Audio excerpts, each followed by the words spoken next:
Bonjour, je m'appelle Annabelle Grippon, je travaille chez Groupe M au sein d'Essence Mediacom et je suis Global and Trading Investment Director pour le compte du groupe Richemont à Paris.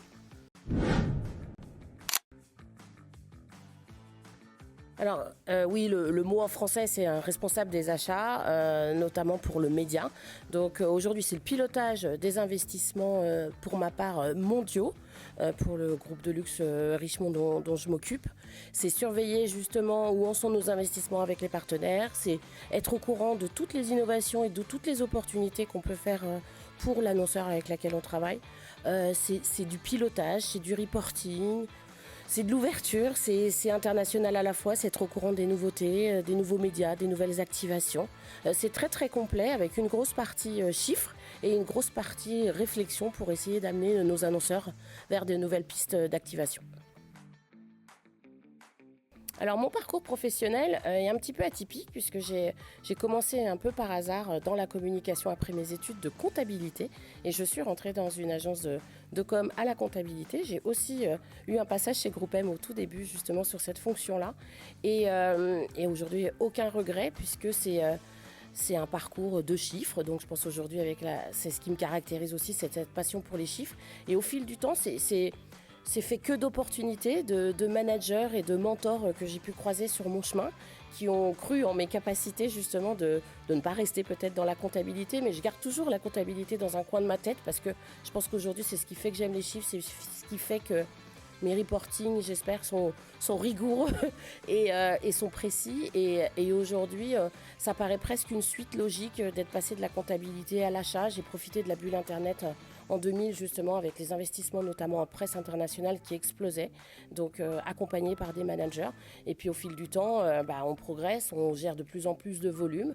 Le digital est arrivé, la gestion, justement, de plusieurs marchés, plusieurs pays. Et je renie pas du tout mon histoire et mon passé, c'est fait que d'opportunités, j'ai su les saisir au bon moment et j'étais bien accompagnée.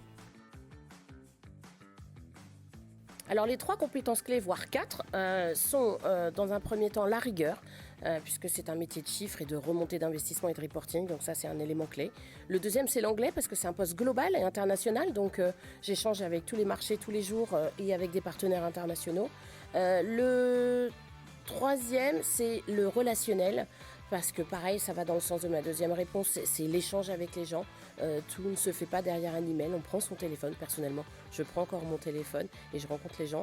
Et la dernière, c'est never give up, parce qu'il ne faut jamais lâcher des idées qu'on peut avoir. Il faut essayer d'aller au bout parce qu'on a souvent de bonnes surprises et on arrive à les réaliser.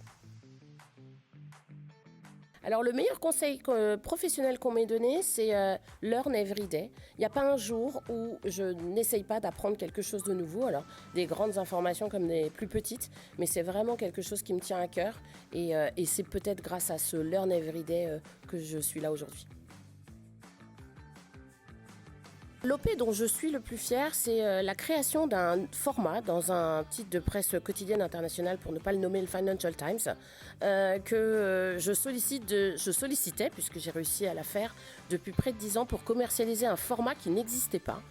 C'était juste une page de rédactionnel en dernière de couverture, et il y avait un tout petit emplacement publicitaire, un timbre-poste, et je trouvais ça très très dommage de ne pas profiter de cet espace en quatrième de couverture qui pouvait bien évidemment répondre à toutes les attentes des maisons de luxe et je suis tellement contente puisqu'il y a 3 ans, à force de ne jamais lâcher et de le never give up avec ce partenaire, on a réussi ensemble à créer cet emplacement et à en faire profiter nos maisons avec une exclusivité dans un premier temps. Donc c'était vraiment une fierté, c'était un emplacement que tout le monde aurait rêvé d'avoir et ça va dans le sens de mes propos aujourd'hui, never give up. Alors ma musique motivation, c'est une bande originale d'un film qui s'appelle The Greatest Showman et je trouve que ça correspond en plus à mon profil, ou dans le sens où ce sont des personnes potentiellement avec des handicaps qui en ont fait un succès dans leur quotidien. Alors je ne considère pas que j'ai un handicap, mais c'est vraiment aussi dans le sens il faut pas avoir peur, il faut y aller à fond.